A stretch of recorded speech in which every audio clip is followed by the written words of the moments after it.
Namaste, and welcome everyone here to Awakenings Moments to Inspire.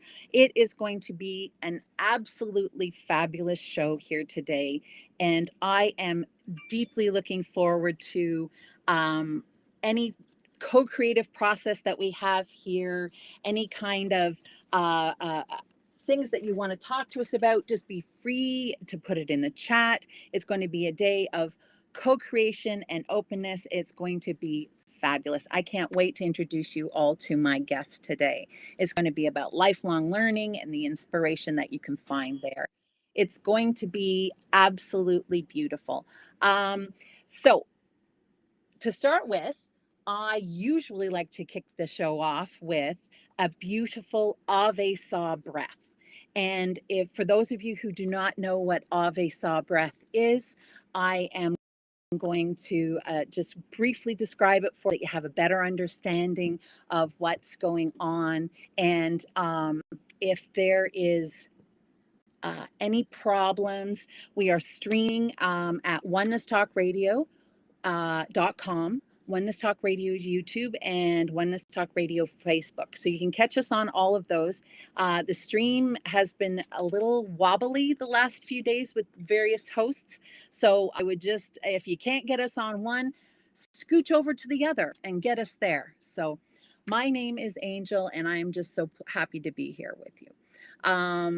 It was a bit of a technical difficulty this morning, so I think our Ave Saw breath will help to clear that air, open up, and provide clarity in the show that's coming up here.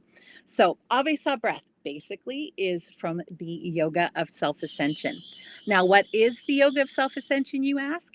Well, if you want some more information on that, please go to shriandkira.com and you can learn all about the Yoga of Self-Ascension there. And it is a breathing exercise that is inhaled through your nose and exhaled throughout your mouth.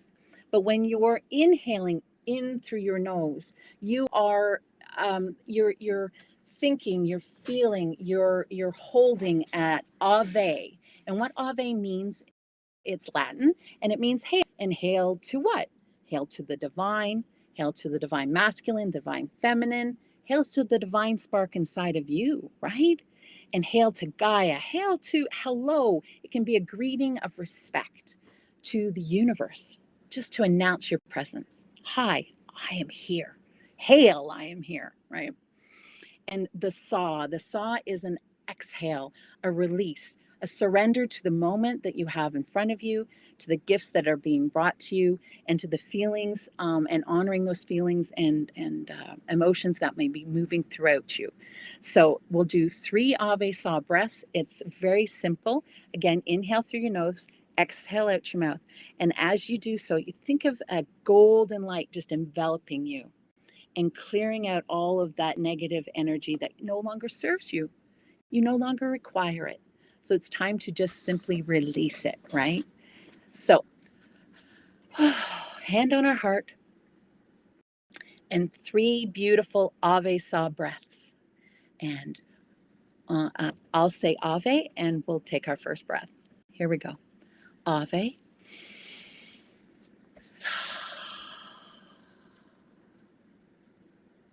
Ave.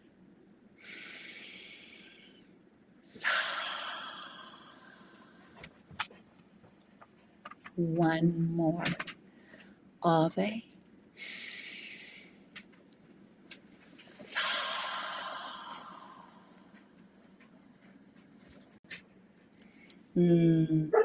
Beautiful. Thank you so much. That was just amazing. So before we go on with our guest, because I'm just excited for you all to meet this beautiful, talented lady, I just wanted to bring in the numerology, the ascended numerology for today, and even bring in a little bit of the ascended numerology from the super full moon yesterday. And yesterday was an 11. And then when I typed and I found out, I did all of the ascended numerology, and I found that today is a 12. And of course it's a 12. And just to let you know, that doesn't necessarily always happen. The day before isn't necessarily 11. The next day is a 12. So that the fact that is an 11, which is a mirror, a mirror. So what was the super moon trying to show you last night, right? What was all of day yesterday trying to show you? What was mirroring in front of you? And what did you learn from that? Because after that super full moon, it just used that energy to cement that knowing and understanding inside of you so that you can step into the 12 today, which of course it's a 12 today, because the 12 is completion, the full knowing of and understanding of and acknowledgement of your soul, right? And so feeling into today, I was just all of these synchronicities always happen. And with ascended numerology, as I practice it more and more and more, I am just amazed at how the synchronicities and how it all lines up. It is just absolutely amazing. So I was feeling into this morning, into the 12, and this is what came up for me. The 12 is the union of you, your divine soul, and your vessel, total completion. The blue jewel of the ascended heart rises to help propel the ascended chakras open and perfect this after the super full moon of last night. There is no separation between the body, the mind, and the soul. So release it and the judgment around that separation. You are one, one with self, one with the beings around you, with Gaia, with the universe. Hand to heart. Feel into this energy and knowing. Feel the wholeness, the connectedness within, around, and through you that allows you to finally know that we are all one and we have an opportunity and honor to model this oneness, embracing all the gifts from the co-creative process and that is shown to us with ease and grace and flow. You are ready. It is your time. And so that's what the number 12 in Ascended Numerology brought to my heart this morning. And I hope it brings so many beautiful gifts to you today as well, because it truly is a remarkable day of energy and fullness. Your soul knows what it's doing. Just let it guide you and see what magic happens today, right? So, just a couple more housekeeping things, and then we'll get right to our guest because we started a little bit late, and I want this lady to have as much time as possible with you. I wanted to let you all know that I will be having a new moon ceremony just before our lineage holder ceremony on the 28th of July. So the new moon is on the 28th. We had a lineage holder meeting with the super full moon yesterday, and we'll have another one again on the 28th as well. And it begins at 8 o'clock. So if you're still interested, please go to Shri and Kira and learn a little bit more about that. It's a global meditation for the unity and consciousness of the planet and for balance and peace of the planet as well. So the second night is on the 28th, but I will be hosting a new moon circle just before that. It begins at 6:30. And if you are wanting to know a little bit more about that, you can go to my website, and I am learning, people. I now figured out how to put the banner up along the bottom. You can go to my website of selfascension.ca, or if you want, you can also email me at waterloveandlight@gmail.com and just register for that, because it'll be a Zoom meeting, so I'll have to send you the link. So please, all are welcome. It is going to be a sharing circle where we talk about all of the beautiful things we've birthed in the month and all of the things that we hope to birth coming up in August. So there's so many new and exciting things this month, and I hope that I'll see you there at the new moon ceremony circle. So I'll just put that back. And all right. Now, before we begin, this lovely lady has some beautiful inspiration to bestow upon you. If you have any questions for her, please, by all means, or even for myself, by all means, put them in the chat. If you want to chat with each other as well, spread your love and joy and all the things that you've been co-creating this week. Again, put them in the chat. And I monitor that, and we'll just co-create this hour together. So let's get going. I'm just going to take a lovely drink of water. I hope everyone is drinking their water on these powerful, energetic days, because not only does it hydrate you, it just gifts you with clarity and refreshment, I find. So it does so much more than just give your body water. Water means so much more, right? Thank you. All right. So this beautiful lady that I have lined up for my guest today, she is an amazing, amazing woman.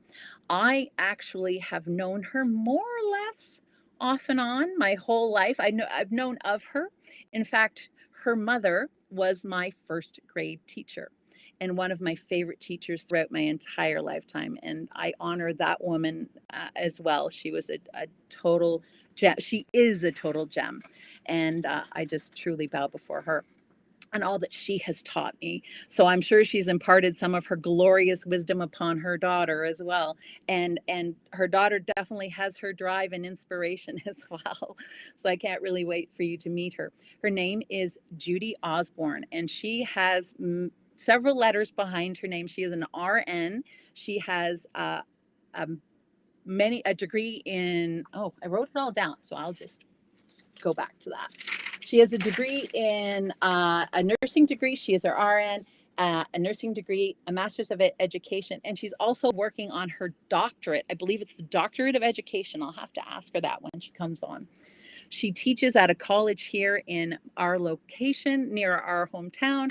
And she also went on to open her own healing center, and it's called Sharing Light, and you can go to sharinglight.ca if you want to touch base with her. And her name is Judy Osborne. She is an amazing, amazing woman. She's also writing a children's book, which is near and dear to my heart, as many of you who have been following me for a while know that children's books and writing and inspiring young people is just a passion for me. So this woman also shares her passion for education. I even learned a few things this morning about wanting to open an educational facility for homeless people. She's just an amazing, amazing woman. So no further ado, I'm just going to introduce you to her. Judy, come on in. Thank you so much, Angel, and thank you to all of you for having me here today. And that was a lovely introduction. Thank you. Oh, thank you. My name is Judy, and I'm 57 years of age. I have been a lifelong learner, and actually, I've been in post-secondary my entire adult life. I love school. I love teaching and I love learning. And for the last 37 years, I've been nursing. I love being a nurse, and I'm very grateful that I get to teach nursing. And I've been teaching for the last 18 and a half years. I actually teach both college and university level nursing. Wow. And it's interesting because when I was growing up, I could never decide if I wanted to be a nurse or a teacher. Yeah. And my mom, of course, was a school teacher, and she was very passionate about her work. And I remember her setting up her classroom in August and Yeah. bringing home this blue tub, and it always had really cool stuff in it, like little apple booklets and so on. And I remember her doing a lot of education as well. Mm-hmm. Um, at university when she was teaching. And I also was very passionate about the idea of being a nurse. And Yeah. I feel very grateful to teach nursing. Um, yeah, so education is important to me. If we go back in time to the early 70s when I started school, it wasn't the easiest transition for me, actually. I was a December baby and quite petite, and I went right into grade one. In those days, we didn't have kindergarten in our area. We, I don't even know if there was a nursery school. I think there was like play school that kids could go to. But in terms of formal kindergarten, that wasn't really a thing when I started. Mm-hmm. So the leap into grade one was a little bit of a steep one. I had some separation anxiety, and I remember being a little bit lost when I was at school. I always had friends, and I loved playing outdoors with my friends, but I remember not always knowing what I was to do. And reading did not come easy to me in the early Mm-hmm. years. And fortunately, I had parents who supported me at home, and I was able to get by. I got through to grade six, and I graduated with my peers, and off I went to grade seven. And the transition to grade seven was actually a very difficult one. I Okay. remember, again, being quite lost in the beginning, and it just wasn't. I think my challenges that I maybe had my earlier years were starting with me in middle school in the intermediate Mm-hmm. school. So my teacher, I remember, I didn't do very well at my report card, in December, and I remember my parents going to a meeting, and the decision was made that it probably would be very beneficial for me to spend 2 years in grade seven. So I did that, and it was the best thing that ever happened to me. At the time, I thought, "Oh, this doesn't seem very good." But I Yeah. remember my parents using the language that you're not failing, you're repeating, and they always Yeah. put it in a positive light. Yeah. And the second year in grade seven was just I flourished, and high school was a great experience for me. And I was involved in a lot of clubs and activities, and I love skating. That was one of my favorite things to do, and I did a lot of skating through my youth, and I love that. But in grade 12, it was time to kind of decide where I wanted to go for post-secondary. So I remember tossing around nursing and teaching, but I thought I would apply to nursing. I had been a volunteer at the local hospital, and I absolutely loved that. I volunteered in Oh, no. maternity, and it was so rewarding. I remember loving chatting with the moms and seeing the babies, and handing out supplies, and I had a whole routine that I followed, and it was really awesome. But yet teaching was still in the back of my mind, but I thought I'll apply to nursing. And Yeah. my mom's friend had been a practicing nurse, and she used to tell me all kinds of stories about her training and about nursing, and I would always ask her questions, and it just sounded so amazing. So I applied to nursing school. I wrote this big essay as to why I thought nursing would be great for me. And I waited for the letter to come in, and the letter came in the early spring, and it was a rejection letter. Uh, And I was devastated. So I did grade 13, and then I applied and did the nursing assistant program, which is kind of the earlier RPN program.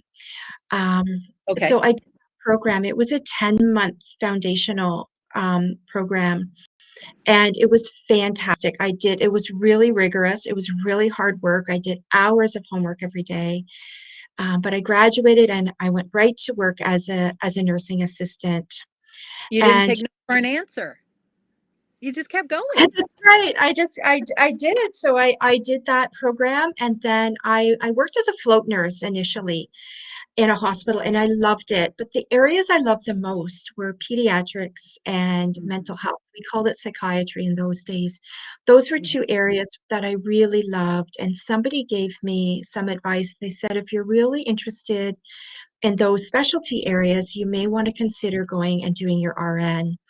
So I applied, I got into the RN program, the program I applied 2 years before that I didn't get into, I got into, and I loved it. I worked very hard. It was a lot of work. I Mhm. graduated. I went right to work in peds, and I loved it. It was so interesting. And I got married. We bought a house. We had two children, and I worked part time, which was perfect for having little ones at home. But when our youngest daughter started kindergarten, I thought, maybe I'll apply to university. I started to feel more confident about the whole idea of going on in my education. So I applied to university, and I got accepted, and they gave me 4 credits for my nursing.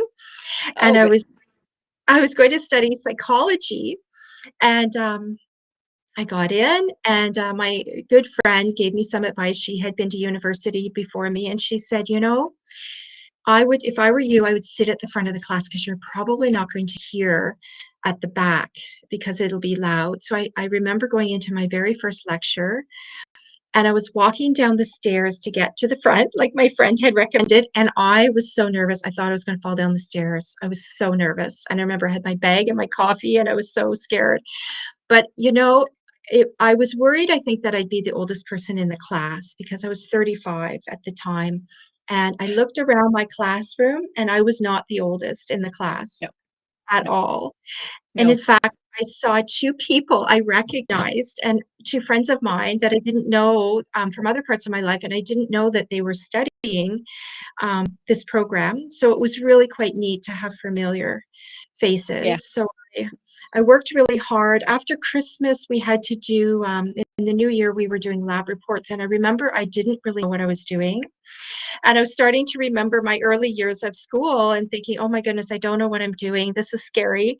But I met with yeah, the TA. She was super nice. And she gave me some extra support. And I ended up doing quite well in the class. And I just stayed doing part-time education at university. I fit in courses when I could. I always seemed to have journals in my bag to read if I was waiting for my kids at dance class or at the mall or wherever they were. And, lessons, I just pull out the journal.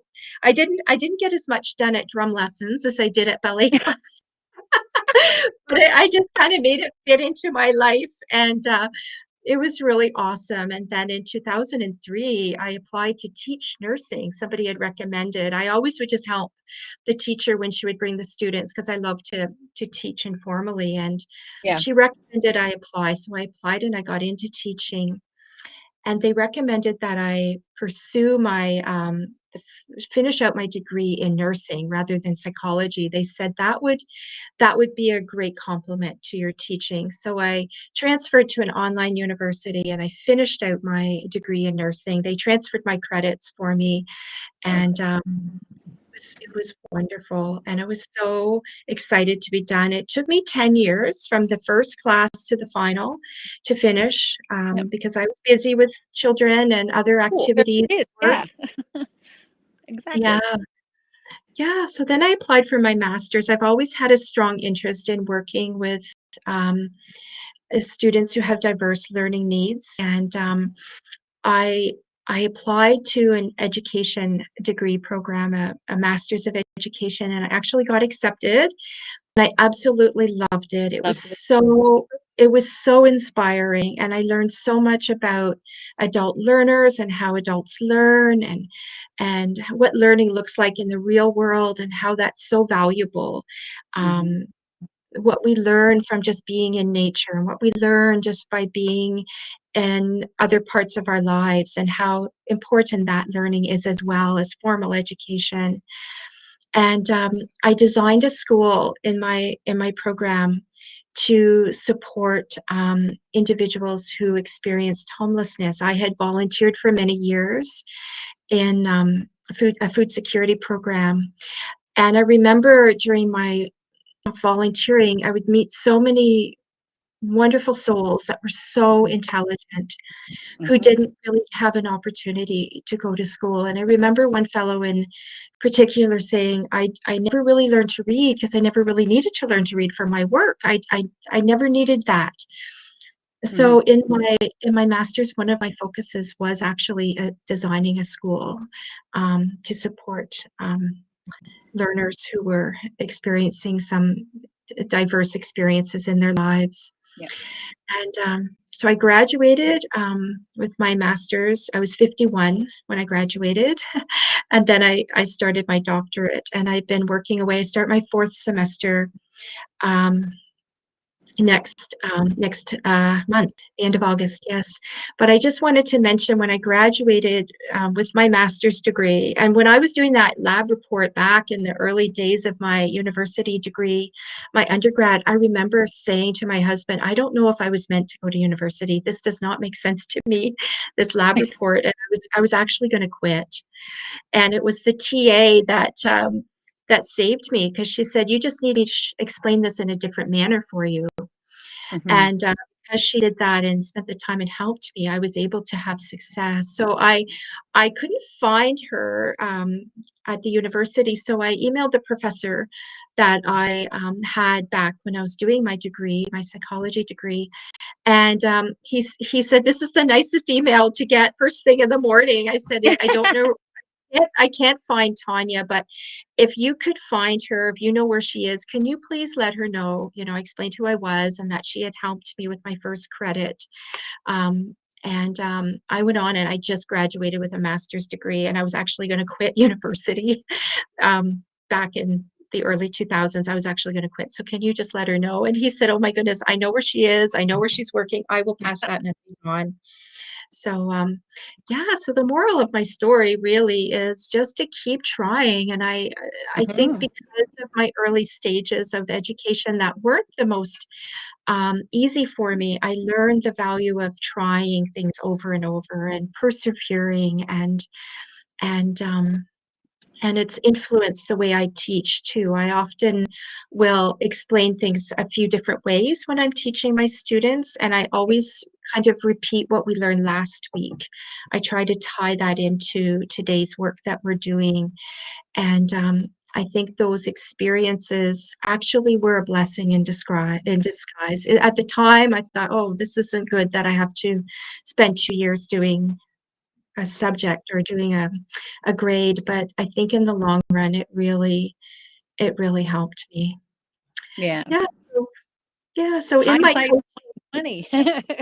absolutely. I opened Sharing Light in 2018. I had done my level 1 and level 2 of Reiki, and I did a number of, life coaching type courses. And through my practice, my private work, I do help people to find their path because oftentimes people want to go back to school, but they just don't quite know what that looks like and how do we incorporate education into our lives. Mhm. We'll talk about different strategies that work. And one thing that worked for me, incorporating my studies into what I was doing, and as I mentioned about with the children when they were young and they were in activities, but also getting up early really works for me. I get up quite Mhm. early.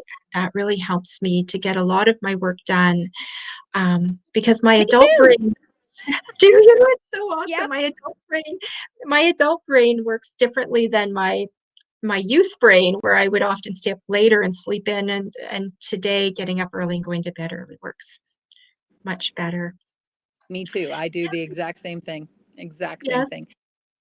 You didn't set out though to have a life full of learning. You just flowed into it naturally. Were But you never gave up. That's the key too, that so many people out there who struggle with education. I know I have members of my family who struggle with education, formal education, I should say. But outside of a traditional classroom format, in the things that they love and they know how to do, they thrive. But exactly. to themselves, a lot of times society has said, well, because you didn't get it in a formal classroom, it's not acknowledgeable. It's not, we can't give you any kind of record for that like you would with a normal course or a normal education, which um, I think having schools for people with mental illness. I've been wanting to open a school myself that is around like a farm format, so that the kids would be able to come in and interact with the animals, learn more. The science is hands-on by getting down and dirty, but also being able to have a large, still a classroom setting, but it be more open and fluid. With more dynamic between the teachers and the students than you would normally have in a classroom. And it's, again, I haven't probably designed it as far down as what you've had, but it's always just been a thing in the back of my mind that I've been wanting to do too, is just open a school for kids that just couldn't fit into that square box of a classroom. And Ex- nowadays, so many of those kids seem to be, there seems to be a lot of those children. They just, our education system seems to be now in a lot of ways not catering to, or catering towards only those children who can get A's and B's, and then everyone else seems to fall behind. And it's just the sheer number, the way things are set up. So any new breath of fresh air into the education system um, is, in my opinion, welcome. And your ideas are amazing. So I'm just honored that you were able to share them here today with us. That's great. Did you find that on your education or on your life travels, did you run into a lot of people that were a lot that would have dyslexia or learning educations that just completely put education aside, but you were able to in some way kind of turn them around and say, what is it that you do like, and go from there? That how I used to tutor children who couldn't read is Ah, they would there were always they would never be able to fit within the classroom setting because they couldn't process things fast enough in order to catch up. But as soon as you sat them down with rocket ships or talking about moonshots or wrestling or whatever whatever the case might have exactly. been, they just respond. And the moment you bring in any kind of reading material for that, whether it be a magazine or anything, they just thrive and they gobble it up and they can learn so much. But again, it's not that traditional box of learning that most of us are used to in the education system. So I was just wondering if you had any kind of inspiring stories where, if you had any that you could share, if not other than your own is absolutely inspiring too. But is there anybody, have you been able to help people like that in that way? Yeah, just in a general sense, Angel, I find that if I can see what my students' strengths are, if you Mm-hmm. can tap into their strengths and really work with the strengths, um, regardless of what the situation is, it really can help.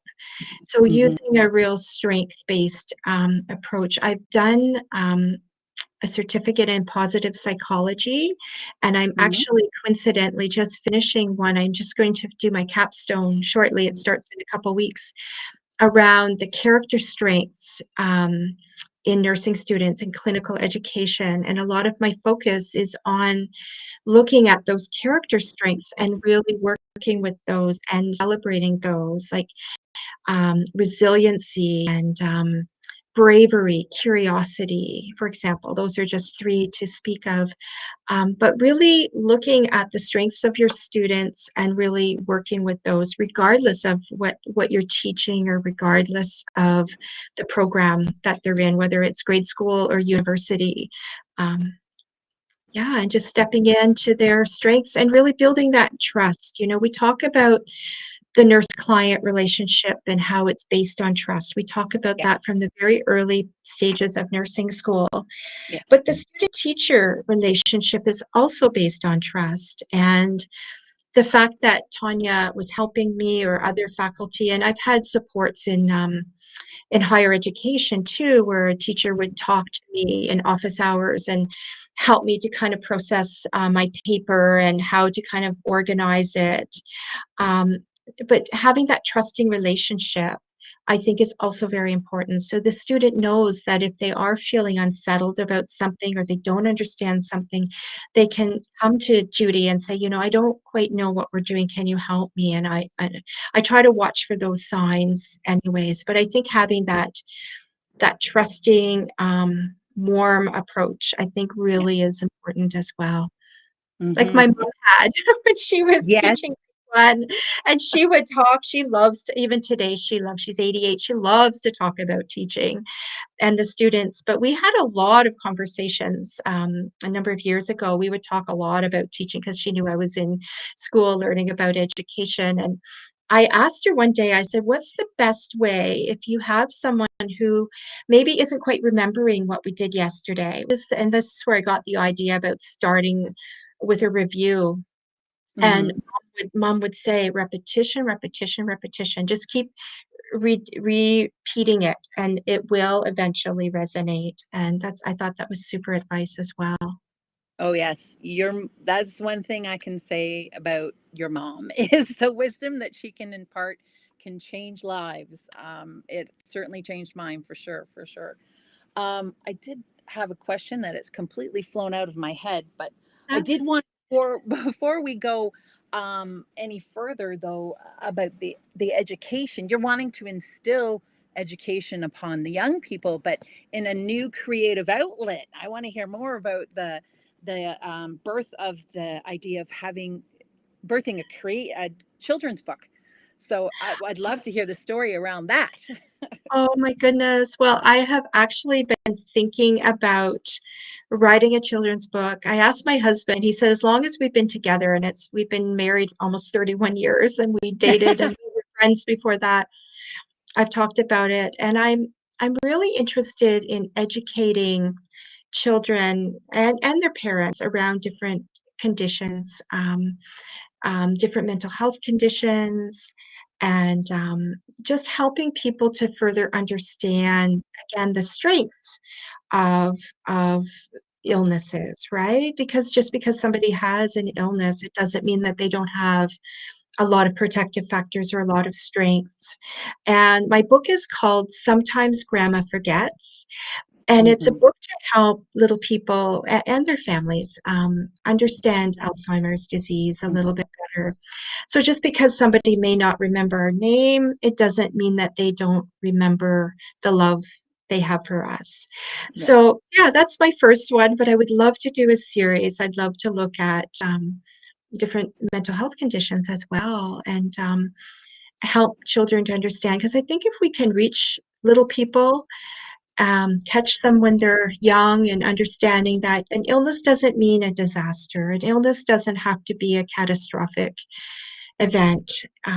Illness can come with a lot of heartache and sadness, but there's a lot of um, people who have an illness. It doesn't mean that they can't do so many other things. So yeah, so I've been working at it, and it's been exciting. Near and dear to your heart. Alzheimer's is also something that's affected my family as well. My grandmother, my dad's mom, passed away from Alzheimer's. So that when you were talking about sometimes grandma doesn't remember, and I'm starting to tear up. I remember the last visit I had with my grandma, and even though she couldn't remember me um, at all, she noticed that there was something different about me because I used to be very, very obese and I had lost all of my weight. And so she hadn't seen me so thin. So she must have known something, because she would lovingly reach her hand out to touch my face, and then she would touch her face and just kind of rub her hands down her face as if to say, "You're smaller. You're not as round." Oh, And I was just like, yeah. she knew who I was on some level, and that I looked different, and just the love that she had for me in her eyes. I It is the last memory I have of her, but is probably the Aw, dearest memory I aw, have. that's very And special. I'll never ever forget it. So, but teaching young children about things like Alzheimer's and about disease, and that it doesn't have to be um, this life all ending affair. It will alter your life, yes, but there's Yes. um, again, just all of I've been through my own healing journey and with health problems and whatnot. And there were a lot of times where I felt defeated, like I'm never going to get better. Nothing's going to work. And I turned to my love of education to try and find an answer. And lo and behold, I found lots of answers, but I found more answers inside of myself that then led me out into the world to seek out what I was experiencing. And then through learning about physics and science, which was never my forte in school, I was the English and history nerd the whole way along. Um, so for me to look into science and to begin to understand and grasp and comprehend, my healing journey also became a journey of additional education that I didn't even realize I was learning as much as I was until I decided to take on some life coaching for myself and start this channel and that kind of thing. I'm like, oh, I guess I do remember and I understand this science way better than I thought I did. And I never had Aw, given myself credit. So I wondered if I had the stamina. Again, hindsight's 2020. You can't look Yes. backwards, but I do now have a deeper appreciation for the sciences than I ever did, because it can explain so much that's going on in the world around us and within us and beyond us. And Yes. it can settle your spiritual journey on a new level, I find too, if you're willing to open yourself up to that. They can mesh together, science and spirituality, if you're just open to that and you're willing to learn. And again, further education, adult education, moving forward, and a lifelong learning, it doesn't have to be about sticks and bricks school classrooms. It can be about the things that you enjoy, and or the things that you find on the journey that inspire and ignite you, and that just take you a hold of you by the hand and lead you on to a new lifestyle. Look at everything you fulfill both your dreams. Like, think of that. That's amazing. You became a nurse and a teacher. So you did it both. And you did it when most people would say, no, I'm having difficulty in school, I'm going to give up. You never did. And just the spark in perseverance in your soul is absolutely amazing, Judy. So Thank how you. much longer did you say? So your doctorate is going to be in further education as well, or is that in nursing? It's an education, but I will be focusing a great deal on teaching nursing, on clinical Mm-hmm. education, and there's a heavy focus on higher education. So I envision that someday, not now, but later on, I might look at teaching graduate school in education, perhaps MEd, later on. But this will be my fourth course that I'm doing. I was looking the other evening, I think I have 10 more courses, and then I move into my capstone. But the other courses I have been doing, the coaching courses and the positive education courses, and I did a course in the winter, coincidentally, on supporting students with learning disabilities. Those courses are all very beneficial for my doctorate as well, so they will help me in Yeah.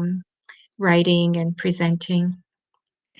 Now, you never started out at the very beginning after you got your nursing? These just things just kind of flowed into your vision, and there's only been Absolutely.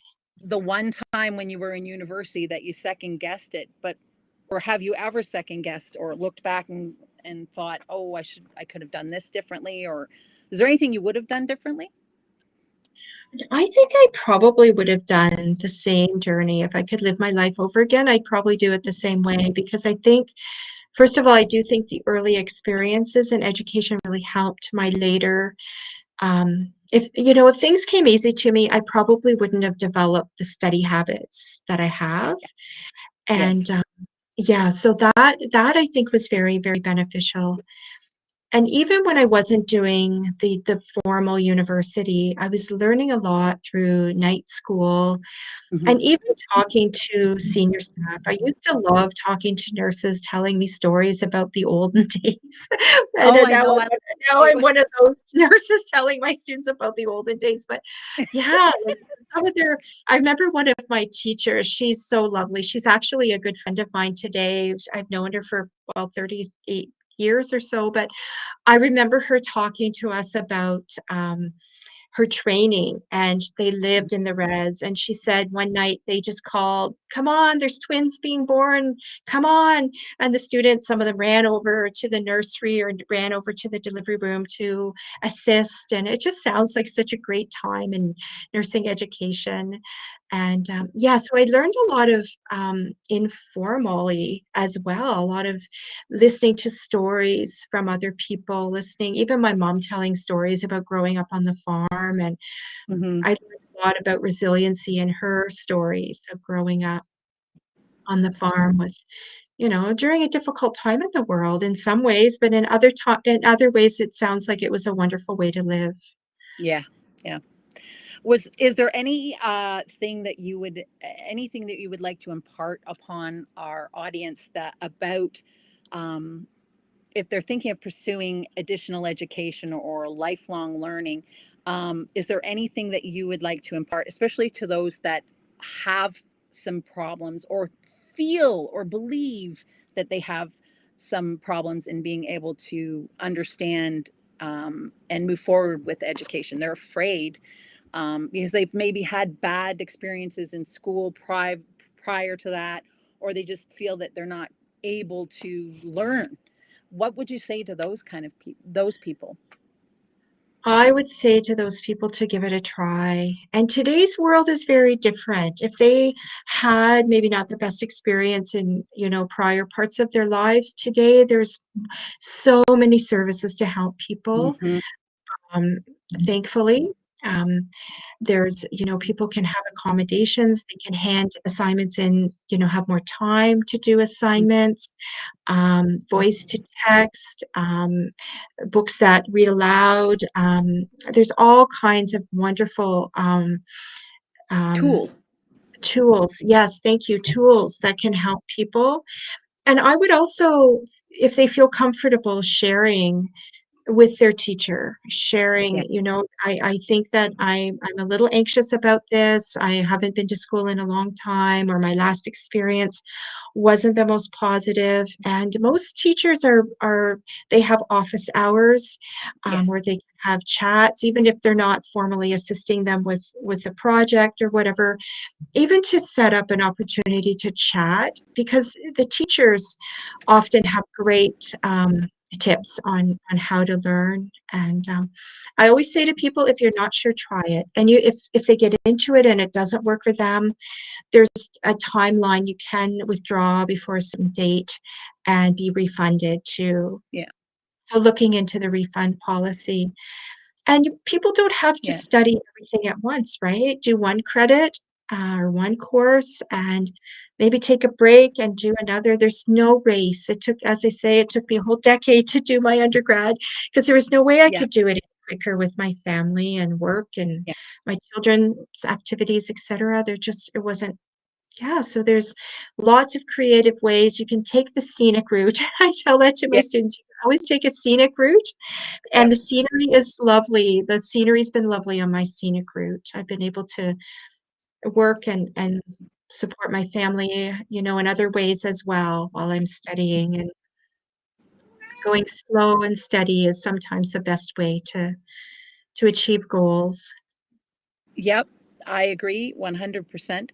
Um, Coming out for my cat wants to say hello. Um, Kitty. okay. Kitties are people that trouble with their education and even with my own children, my own child. I like you were saying, be honest with your teacher, talk to them. They're human beings, and who knows, maybe they also have problems with learning disabilities and issues that they've had to overcome, so they have all these tricks of the trade that can assist you if you're Yeah, open and honest, and you're open to the experience. Who knows what you can learn? And even not absolutely. just formal education again, but even just learning new tricks and new tools that you can use in your formal education. I think people have underestimated, or they think that lifelong learning is about going to institutions to continue your education in a formal format. But really, if you think about it, it's not. If you're willing to and want to learn about new things that are going on in your life, or take up a new passion or a hobby, those are the things that drive your soul and keep you going. And I like to think too, lifelong learning helps to keep you young, right? Because you never It stop. does. Your brain just keeps you going, and it does. But when you are able to sink it into the heart center and do and learn the things that you truly love, there's where the magic is, right? There's where everything begins for you, and the flow for you has just been amazing, Judy. And believe it or not, we're almost done. So we've only got about 2 minutes left Oh, here. wow. Nobody put anything in the chat, but that doesn't mean anything. Sometimes when we get so riveting, people don't put it, don't talk in the chat back and forth that much, but that's okay. No worries. This is going to go out to Facebook and YouTube and Oneness Talk Radio, so you can catch the videos there if you want to touch back with Judy at all. And again, Judy, if you want to just give it sharing, correct me if I'm wrong, sharinglight.ca. Yes, yes. Perfect. And And if you want there's to get hold of Judy, go there. Sorry? yes, and I was just going to say there is a series of wellness blogs on there, and there actually is one on lifelong learning. And Nice. yeah, there's a number of blogs around self-care and following your dreams and etc. Excellent, excellent. So, Judy, I would love to, once you get your book completed, I would love to have you on again as a guest if you're up for it. I would love that so much. Thank Oh, you. I thank you for appreciate on. it, Angel. It has been an absolute wonderful hour of co-creation. I hope everybody out there truly has been inspired to learn something new today. Even I always like to say, there, I learned something new today. I learned something new today. I'm Yeah. always saying that. You could ask my husband. So, what is it that you could learn today? Oh, learn something new today. And really acknowledge it and just see what kind of gifts that it can bring to you. So, until next week, which again is the 21st. I just had to check my calendar. We'll see you on the 21st. I don't have a guest plans, but who knows what the universe will provide. So we'll talk to you then again next week. Namaste, everyone, and have a lovely day. Thank Bye. you. Bye Oh, bye. all right.